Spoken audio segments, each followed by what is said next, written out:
একটা চ্যাপ্টার পাবেন কিতাবুজ জিয়ারত। কিতাবুজ জিয়ারত মানে জিয়ারতের চ্যাপ্টার। কার জিয়ারত? মানুষ মারা যাওয়ার পরে যখন মানুষকে কবরস্থানে দফন করে, ওই কবরস্থানে গিয়ে কি করা? জিয়ারত করা। একটা চ্যাপ্টার আছে, আপনি বুখারী বলেন, মুসলিম, যতগুলো হাদিসের কিতাব, প্রত্যেক কিতাবের মধ্যে একটা চ্যাপ্টার দেখবেন কিতাবুজ জিয়ারত, জিয়ারতের চ্যাপ্টার।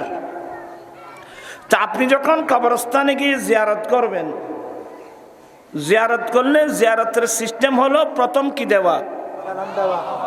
আসসালামু আলাইকুম ইয়া আহলাল কুবুর, আসসালামু আলাইকুম ইয়া আহলাল কুবুর মিনাল মুমিনিনা ওয়াল মুমিনাত ওয়াল মুসলিমিনা ওয়াল মুসলিমাত নাসআলুল্লাহ লানা ওয়া লাকুমুল আফিয়া ওয়া ইন্না ইনশাআল্লাহু বিকুম লালাহিকুন। ইসলামী দর্শন হলো মুসলমানের কবরস্থান সামনে দেখলে ওখানে একটা কি দিতে হয়? কি মানে? আসসালামু আলাইকুম ইয়া আহলাল কুবুর, এই কবরের বাসিন্দারা আপনাদের উপর সালাম। তো আপনারা শিক্ষিত লোক প্রায় সবাই, এ ফোন এখানে বাড়ি ছড়ে যাও না বাড়ি, তোমার আর ভলান্টিয়ার হল নাই ফোন। আল্লাহুম্মা সাইয়্যিদিনা নাবিয়িনা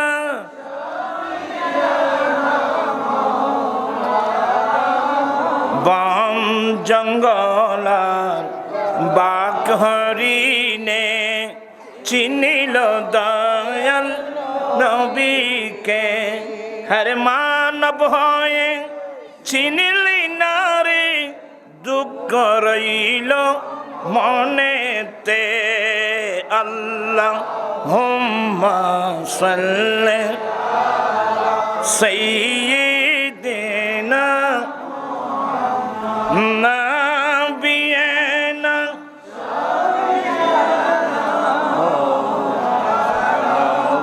বেশিক্ষণ কষ্ট দেব না। ইসলামের বিধান হলো একজন মুসলমান কবরস্থানে গেলে মইয়তদেরকে কি দিতে হয়? আচ্ছা, সালামিবে কি বই বই দিয়ে না চিয়ে চিয়ে যাও? আর জুতা রাখেন বই বই দিয়ে হল না। হ্যাঁ, আপনারা জ্ঞানী গুণী মানুষ, একটা সাধারণ মুসলমানের কবরের পাশে গিয়ে মইয়তদেরকে সালাম দিতে হয় দাঁড়িয়ে দাঁড়িয়ে, বসে সালাম দেওয়ার কোনো বিধান নেই। তাইলে নবীকে সালাম দেওয়ার জন্য দাঁড়ালে এখানে কি সমস্যা হলো আমি তো বুঝতেছি না। মানুষের মাথাত কি যায় তো অন্য বেড়ে পাইব। দোয়া করব আল্লাহ হেদায়েত নসিব করুক।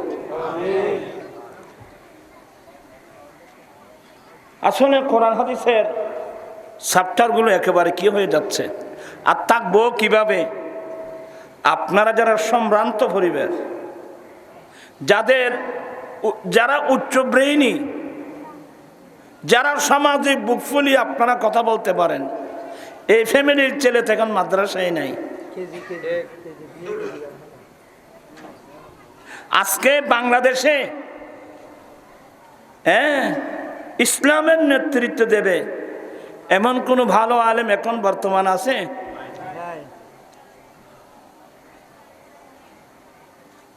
মানুষের অনেক কথা শুনি, অনেক মন্তব্য শুনি,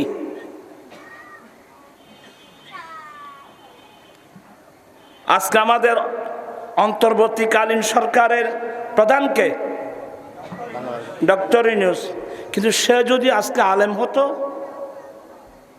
কথা বলছেন না কেন আপনারা? তোমরা হইতে না তো ডাল লাগবে তোমার তো। সে যদি আলেম হতো তাহলে তার ব্রেনটা ইসলামের জন্য কি করা হতো? ব্যবহার করা হতো, দ্বীনের জন্য ব্যবহার করা হতো। টকসুদ বইয়ের আরো উজরে হলরে বাঁশ দিয়ে অজানা বই বইরে 10 টাকার। আজকে ভালো ভালো ফ্যামিলির ছেলে মাদ্রাসায় নাই, যেন কোরআন শরীফ এটা একটা মুসলমানের জন্য কালো বেচার হয়ে গেল। কিয়ামতের মাঠে নবীর সামনে আমরা মুখ দেখাতে পারবো? অধিকাংশ ছেলে মেয়েরা দেখেন, আর এখন আধুনিক যুগ, school, KG school, kindergarten, আশা প্রত্যাশা, নাজওয়ান, ব্রাক, কত নামের স্কুল, এরপরে আরো school and college, school and college, school and college. তো স্কুল তো ভালো, স্কুল তো খারাপ না, কিন্তু সেই স্কুলের সিলেবাসে কোরআন শরীফ নামক কোনো সাবজেক্ট আছে? হাদিস শরীফ নামক কোনো সাবজেক্ট আছে? তো মুসলমানের ছেলে হলে কিভাবে শিখবে কি? এবার আরা সিডেঙ্গে ভাষাত কয় দে সলে বিয়ে ইয়ে লেখার বাচ্চা দিচ্ছে ছাগলে, নিয়ে যাচ্ছে সিগালে। আজকে হলো কি, গোটা দেশ সুদের মধ্যে ডুবে গেছে। সুদ, গড়ে গড়ে সুদ। অনেক মহিলারা পর্যন্ত সুদের মধ্যে কি লাগাচ্ছে? টাকা লাগাচ্ছে। মুসলমান ফারায় কিভাবে সুদ আসলো? এত লম্বা ওয়াজ করে আমার লাভটা কি? মুসলিম ফারায় সুদ কিভাবে আসলো?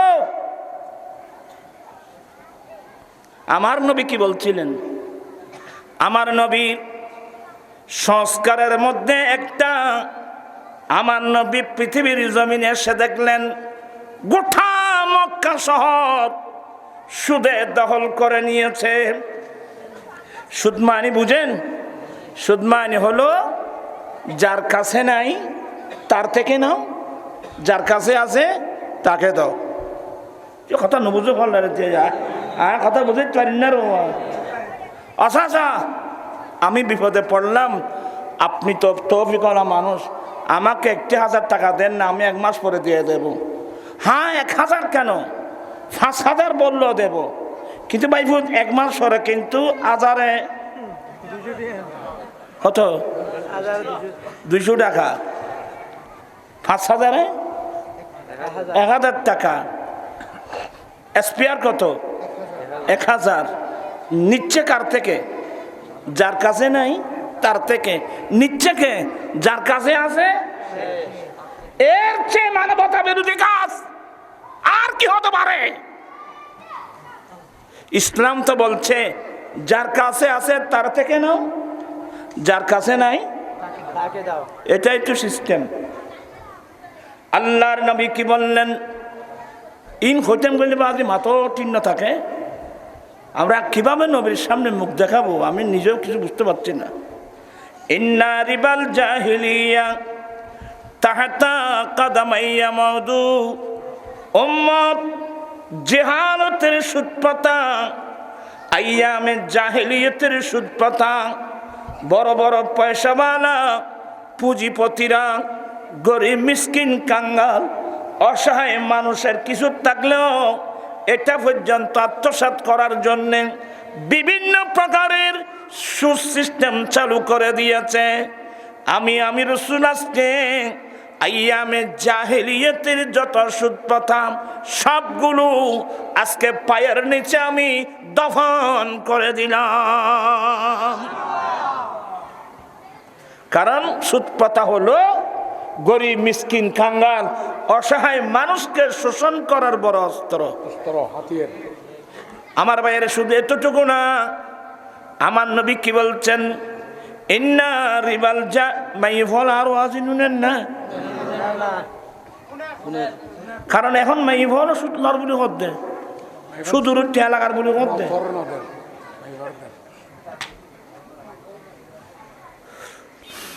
আপনারা হাসতেছেন, শুধু কত বড় মারাত্মক জিনিস জানেন? আমার নবী বলেন লিরিবা সাবিঈনা হুবান। উম্মত, সুদের 70টি গুনাহ। আইসারুহা আইয়ানকিহার রাজুলু উম্মাহু।